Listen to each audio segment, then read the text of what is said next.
welcome you all to our showcase on international experiences, which is part of the broader International Week. Let me start by introducing our panel here. They will be speaking about their service learning experiences here at Wheelock and their abroad experiences in general.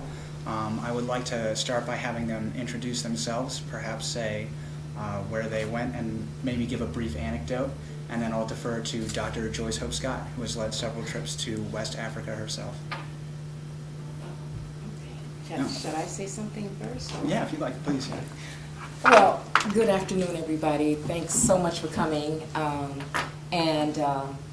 We're very happy to be able to present to you students who have been involved in international service learning and two students who have been pioneers in an international internship in Ghana, plus their other international experiences. I think they represent a marvelous cross group from Wheelock College, and they are going to introduce themselves, but I want to say that they have been some of the most outstanding students that I've ever worked with, and I'm very, very pleased that they agreed to come and give this presentation to you. And I'm going to, the way we're going to do this is that two of the students, and let me just say this is Jillian and Jessica. Jillian and Jessica will talk about one type of, actually they'll talk about a number of types of experiences they've had, because for example, Jessica did a semester at sea as well as service learning and the internship. And then following their presentation, we're going to have Nicole. They'll all introduce themselves again and say what their major is and so on. Nicole, Tamami, and Deborah. So thank you very much. I'm Jill Cheney. I went on the West Africa service learning trip, and then this last summer, I went on I don't know what it's called, but it was the internship in Ghana over the summer. I'm Jessica Pila, and I also did Joyce's West Africa service learning trip. I did a semester at sea in the spring, and then I did the Ghana summer internship this past summer. I'm Sade. I went to West Africa, to Ghana and Benin with Joyce. Hello, my name is Tamami. I'm a social worker student, and I participated in a service learning trip in Ghana and Benin, and I had the pleasure to learn a lot of things from my experience. I'm Debbie McLaughlin. I'm an MSW student here at Wheelock, and I went on a service learning trip to Ghana and Benin, and I left my fear at home, like Joyce told me to. Okay, so if you could please start by, just giving an overall sense or a story about your experience in general. Okay.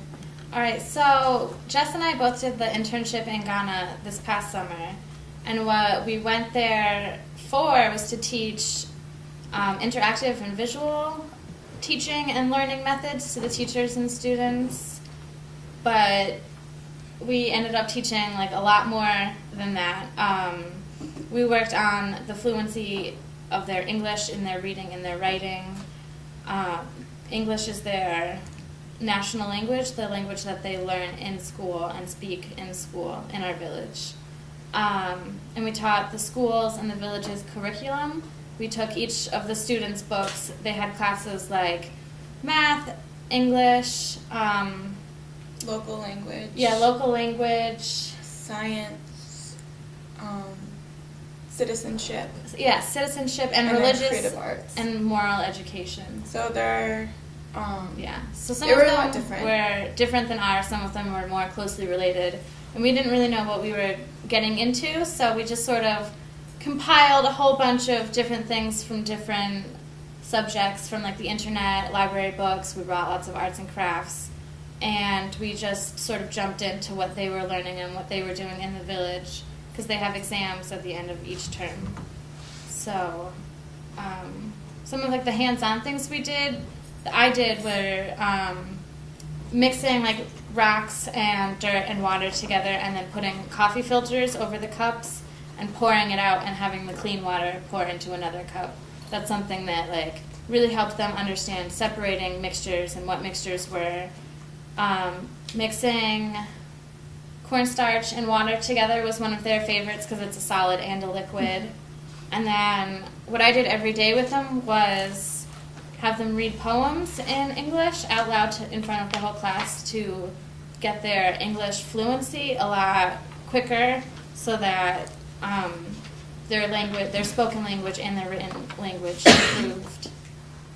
Jill worked with older kids, as you can tell, doing filtering and solids and liquids. I worked with younger kids, so some of the hands-on things that I brought into the classroom was we would teach in math. We were learning how to make charts. So for the younger kids, we blew up colored balloons, and we made a chart on the board and taped the balloons up to make a bar graph with the balloons in each. Or a couple of years older, I brought a giant bag of M&Ms.